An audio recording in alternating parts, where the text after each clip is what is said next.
Hey everyone, hope you're all having a good Saturday afternoon. Well, I had actually intended on starting this video a little bit earlier, but sure enough, my cousin stopped by, so I got blabbing to him, and so I couldn't shoot the video very well, and so I just held up. However, I'm here on the old 4955, changing the fuel filters. Normally, I'm able to get the fuel filters through Napa. However, this type of filter I could not get from them. And so I had to go through John Deere for actually this one here and both of the 4840s, that one and that one back there. And so I'll put you back in my pocket, that way I can use both hands. There we go.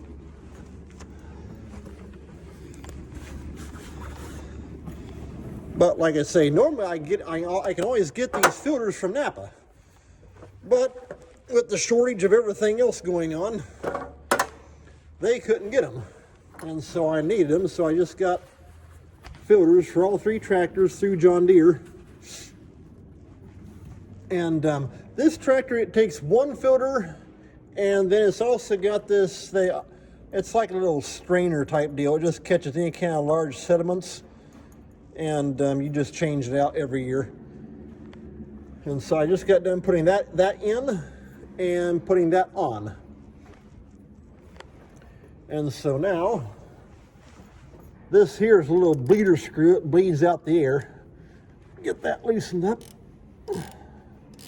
Just a quick side note, it's freezing cold out here. Well, especially outside.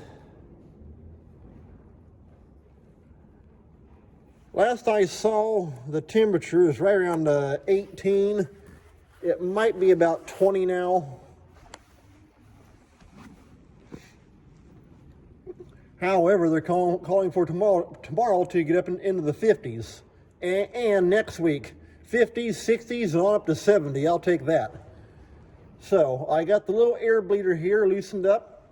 And I'm going to go back up here and turn the tank back on. Gotta reach up underneath here. There's a shutoff. Get that open back up. And now let the fuel start flowing back through the system.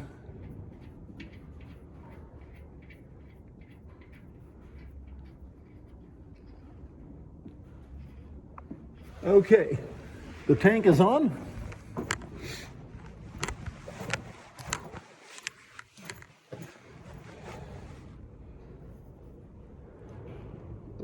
Let's see here, what do we got? There's a little fuel pushing out around that little bleeder. Okay. I can see it pushing air through. Well, yeah, so the fuel comes through here, it's got to push air through that. And then there's this little primer pump right here, which is actually part of the lift pump. It runs off of the regular fuel pump here, and it just pulls the fuel from the tank, pushes it through the filter, and actually supplies it into the injection pump. There we go. Kind of got to pump the air through it. Okay. It went pretty easy. Now it's got some resistance. That means it sucked the air through the strainer. Now the strainer's full of fuel for the most part.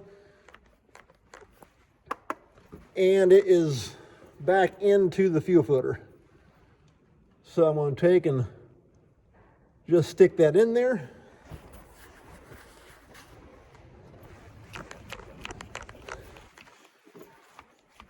And then keep pushing on this little primer pump.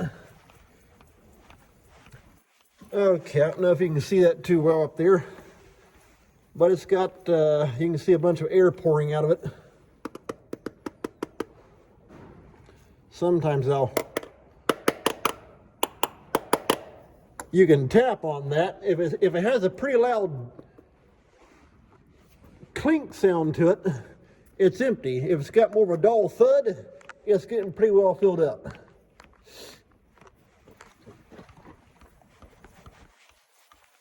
And so we'll just keep pumping on this little primer.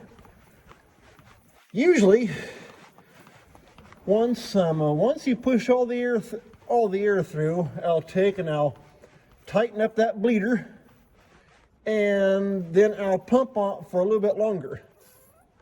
And what that does, it pushes any final air in the system clear on through this supply line. It pushes it through the pump and back through the return, back into the tank. And that just shows all the air clear through the system. And I've never had trouble with like an airlock when it wanted to airlock on me. So we'll take and tighten this little bleeder screw back down.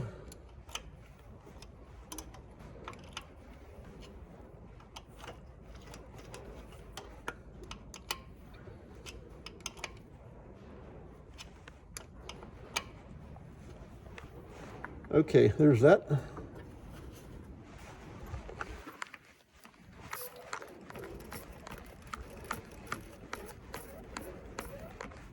Okay, I don't know if you can hear that squeaky sound. That's the fuel shoving through the pump, the injector pump. And I can kind of hear a few air bubbles kind of pop through it. And now it's just a...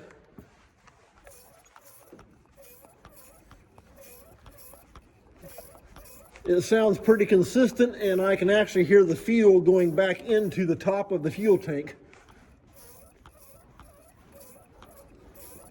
Okay, well, that gets hard on the hand after a while. Shove it on that little button up and down.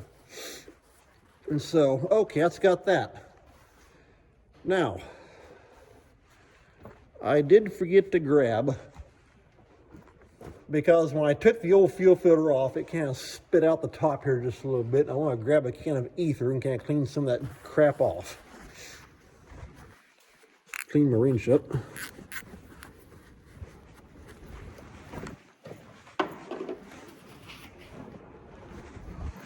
I think I got a can of ether up here on the golf cart. I usually try and keep a can of ether and a can of WD-40 on the old golf cart. That way, get buzzing around the barnyard here. Oh, here we go. In fact, quick side note, I actually just put that little windshield on here. When you're zipping around with cool air and that kind of stuff, it does make it nice to have a windbreak that you're not getting full blast of air right in the face.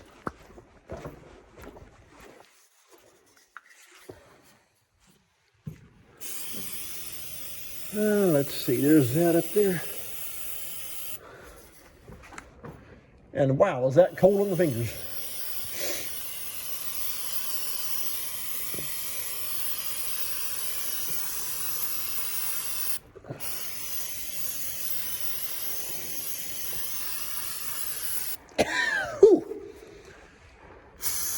That old ether will make you cough and hack. Man. However, it's also a great cleaner. It helps take and cut all that diesel fuel and stuff off there. Okay, that's got it cleaned up pretty good. And my can is actually empty.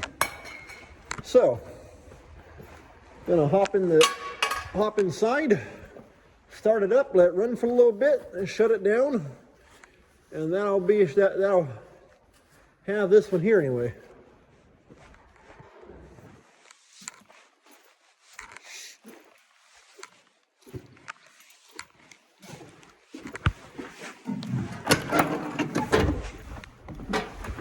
Oh boy.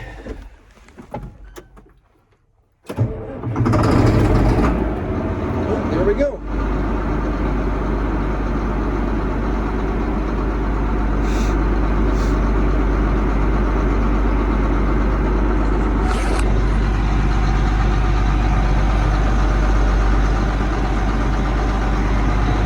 In fact, right there, if you can see that, that's the hour meter.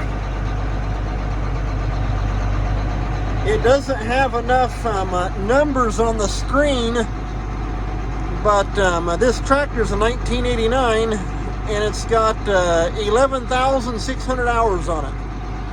And so it's got high hours, still runs good. So I'm going to hop out, show it right quick running, and that'll be the end of the video. Take care.